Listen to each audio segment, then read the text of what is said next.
बकरा ईद है बकरा ईद और खुशियाँ खुशियाँ खुशियाँ। क्या बात है। ये कहानी जी फरमाइए, मैं आपकी क्या मदद कर सकता हूँ। बकरा आपका मसला हमारा। जी ठीक है, आप अपनी लोकेशन हमें व्हाट्सएप करें, हम बस अभी आते हैं। कैसे प्यारे प्यारे डॉक्टर साहब बकरा ईद और खुशियाँ। जी कंप्लेन में जाना है। कंप्लेंट पर जाना है? हाँ चले चले।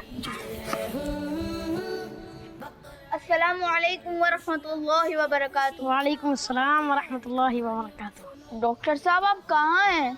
हमें आपका बहुत इंतजार था। मैं क्या बताऊँ, मैं कितने गम में हूँ। मैं तेरी मोहब्बत से इसके लिए इतने सारे पैसे से चारा लेकर आया, लेकिन बकरे मियाँ हैं कुछ खाने को तैयार ही नहीं है ये। अगर आप इजाजत दे तो मैं इस बकरे मियाँ की भी कुछ फीलिंग समझ लूँ। जी जरूर, मगर पता नहीं मुझसे क्यों नाराज हो गया। क्या बात है। ये कहानी सुनो आगे क्या होगा, इशारा पहचानिए। हाँ भाई बकरे मियाँ, क्या मसला हो गया? क्यों कुछ नहीं खाते? भला मेजबान को भी कोई इस तरह रिस्पॉन्स देता है? तुम्हें भी खिला दिया गया? अच्छा फिर इस तरह की चीजें खिला दी, बहुत ही बुरा हो गया। ठीक है मैं अभी बात करता हूँ। ये कहानी सुनो आगे क्या होगा। आप सबसे पहले तो ये बताएं कि आपको इसे चिप्स बिस्किट खिलाने का मशवरा किसने दिया था?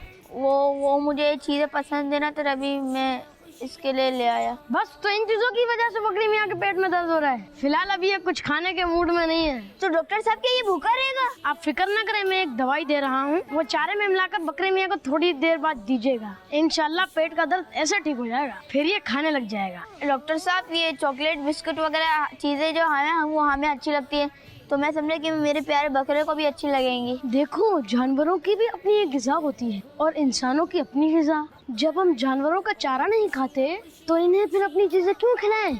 डॉक्टर साहब आप तो ये ठीक करें, मैंने तो उसके बारे में कुछ सोचा ही नहीं। चले अब आइंदा ख्याल रखिएगा। चले अब मैं चलता हूँ, मुझे और भी बहुत सारे काम हैं। और खुशियाँ खुशियाँ खुशियाँ। प्यारे प्यारे ये सिलसिले देख के सबके दिल खिले। मदनी चैनल आ गया, बच्चों का आ गया बच्चों का मदनी चैनल